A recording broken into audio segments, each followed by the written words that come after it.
Good morning. Mabilis ang basa ng ating prayer for the GC guys. Using cellphone tayo, docs apps and slides apps ang ating ginagamit na pang design. Inopen ko na yung aking 2025 January prayers for the GC na file name. So punta tayo sa letter A na may 4 na horizontal line. So lalabas agad yung ating format mino. Ang ating font is Comic Sans MS. Size 14, text color ay natural blue. Highlight color is orange. From Family GC, X muna natin yung ating format mino. From Family GC, yung mga gustong sumali sa Family GC guys, pakikontak yung aming founder, Harry B. De La Cruz, or yung mga admins ko, founder Muti, admins Roger Pacatang, Aileen Samorin, Aiki Akma, Sara Golinga, Nanay Elsa sa Amerika, at ang inyong lingkod, Ralph Lion Pag-vlogs. Pakisubscribe na rin sa kanilang mga YouTube channel, like and share na rin ang kanilang mga video. And then yung gusto magpa-member sa Family GC, i-add nyo lang and i-confirm na yan ng mga admins kung sino man unang makakita dyan. So dito tayo kay Princess Diane channel. Pakisubscribe guys. Lord Jesus, you are shield around me, strong in love, heavy with power, shaped with hope, and gilded with truth. I will fear no evil, for you watch over me, you defend and deliver me. In this day, this hour, this moment, I put my trust in you. Amen. Kay Ralph naman, dear Lord, I pray that today you place your shield of protection around me. I will not be afraid of the challenge ahead, for you watch over me. You defend and deliver me in this moment, this hour. Pareho lang yan guys kay Princess Diane channel halos. This hour, this day, I put my trust in you. Amen. Napansin niyo yung bandang huli, halos pareho lang. Hindi naman, okay lang naman yan, pabalik-balik kasi kung ano yung hihilingin mo kay Father God. Yung sinasabing kung paulit-ulit, pabalik-balik na prayer guys, okay lang yan. Kasi yun naman talaga ang gusto mo, yung bawat oras, bawat minuto, bawat yung panahon ng paghingi mo sa kanya ng ng protection. So, okay lang yan na paulit-ulit. Kahit ako, araw-araw ako nag-uulit ng dasal ko. Sabihin ko lagi akong healthy, lagi akong walang nararamdaman kasi nga ang dami na nating nararamdaman sa nasakit sa ating katawan. Sakit ng balikat, hindi na naalis. Ang tagal-tagal na. 'Di ba? Tapos yung tuhod natin, yung mga ganyang bagay. Eh syempre nga, may edad ka na natural. Andyan na yung arthritis mo. Andyan na yung basta swerte pa nga tayo kahit paano may sakit, mga sakit man yung kasukasuan natin pero nakakalakad pa rin tayo, swerte pa rin tayo, 'di ba? Lagi niyong ipagpasalamat yung yung kung anong mayroon kayo, kasi dapat huwag mong i-compare ang mo sa mga kabataan na sila maliksi, siyempre bata pa yung mga yan, ikaw may pag nagkakaedad, pagka 50 plus ka na, talagang andyan na yung mga sakit-sakit guys. Pero dapat nating ihiling pa rin sa kay Father God na pagalingin tayo. Ganon lang yun. Hindi naman ito makukuha sa sa anong tag nito? Ay, may nag-flash. Hindi naman ito makukuha sa mga pahid-pahid na lang. Kailangan na talaga dito yung gamutan na. Hindi na nakukuha sa sa pahid-pahid eh. Yung mga ointment ba guys. Kasi di ba meron ako dito mga yung nilalagay kong katingko, ganyan, para lang yan, pampabawas lang yan ng pain. Para hindi sumakit. Pero andyan pa rin siya. Kaya hindi natin alam kung hanggang kailan yan pagagalingin ni Father God. Kaya ano lang talaga, dasal lang talaga ang katapat. Okay, though a mighty army surrounds me, my heart will not be afraid. Even if I am attacked, I will remain confident. Ayan. Inano ka agad yung ano natin, panalangin. Psalm chapter 27 verse 3. Tingnan nyo na lang sa inyong Bible nyo, guys. Ayan nakalagay, oh. Even if I am attacked, I will remain confident. Kahit umatake pa yung mga sakit-sakit natin. Confident pa rin tayo pagagalingin tayo ni Father God. Kung hindi makuha sa pahid ng mga ointment, makukuha yan sa miracle. Sabi nga, 'di ba yung iba nga guys, ng mga cancer survivor, hindi naman ano yan eh. Kumbaga sa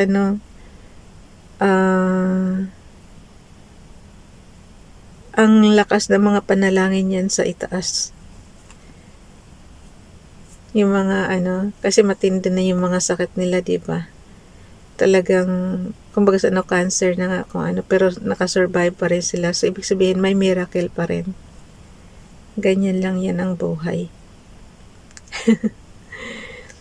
Okay, dito naman tayo sa, malapit na talaga matapos. Happy CNY, mga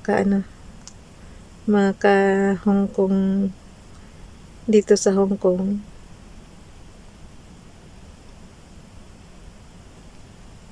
Okay, basahin natin yung kay Ralph Lyon noong 2023, 30 January 2023.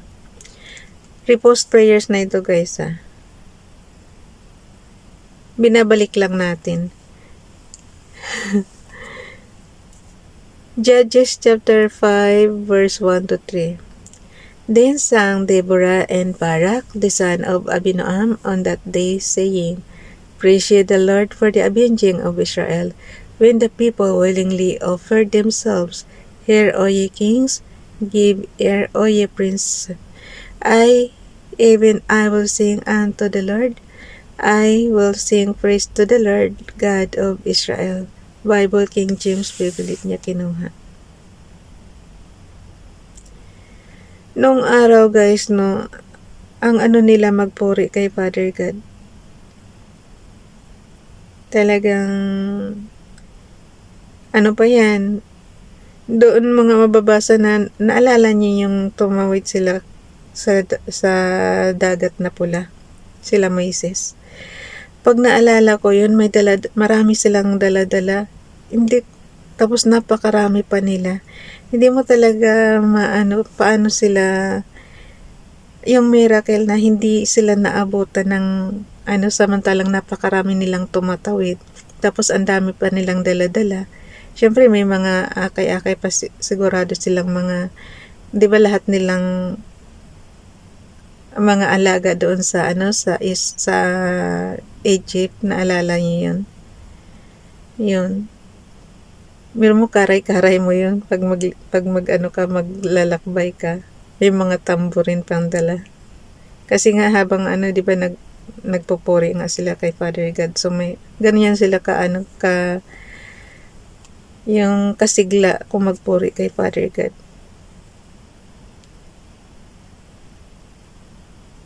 Okay, dito tayo kay FB Donalyn. Dear God, thank you for iniisip ko lang ba, sa sobrang dami ng mga Israelita nung tumawid sila sa dagat na pula, yung miracle na hindi sila, yung milagro ng Diyos na yung kamay ni Father God na hinarangan talaga yung 'di ba, nahati yung dagat, tapos yung mga sundalo, sila yung nalunod. Samantalang napakaraming mga Israelita hindi nalunod habang tumatawid doon sa dagat na yun. Hindi sila naabutan, samantalang napakarami nila. Walang naabutan kahit isa. Walang napatay kahit na isa sa Israelita. Pero yung sa mga sundalo ng Egyptian na na humabol, yun ang napatay. O, diba? Kung talagang yan yung sinasabi, kung talagang gusto ka pang buhayin ni Father God, bubuhayin ka pa talaga. kahit na may humahabol sa yung tabak or ano man yan. Kasi pwede naman silang, ay kung sabagay kasi nung araw guys, ang ano yata nila is mga, wala pa yatang weapon noong araw na mga katulad sa generation natin ngayon na talagang mga heavy weapon na, di ba? Noong araw yata is ano pa lang, mga tabak-tabak pa lang, mga ganyan pa lang.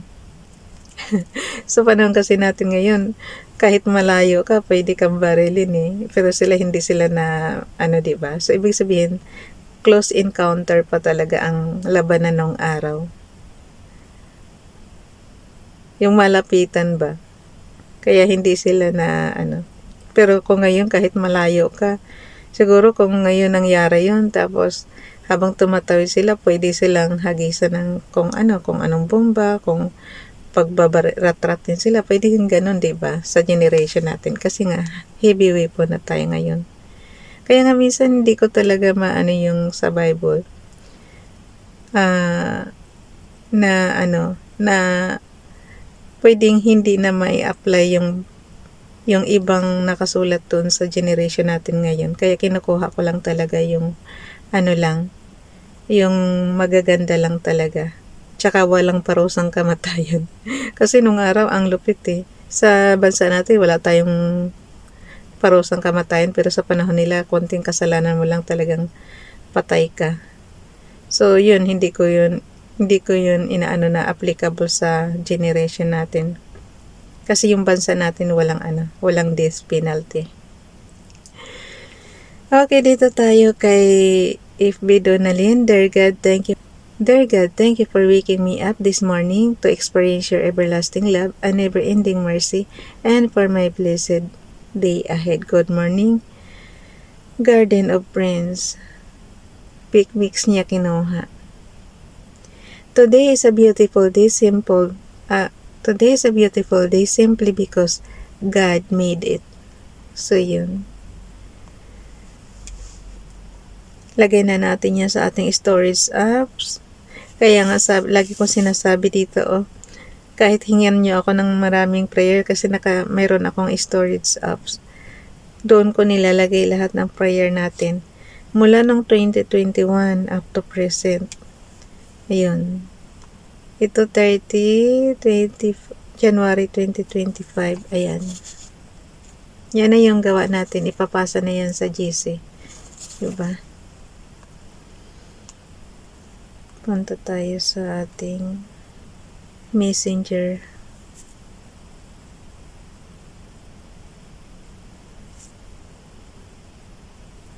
Okay.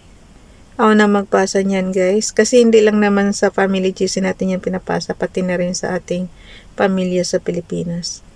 Bye everyone. God bless.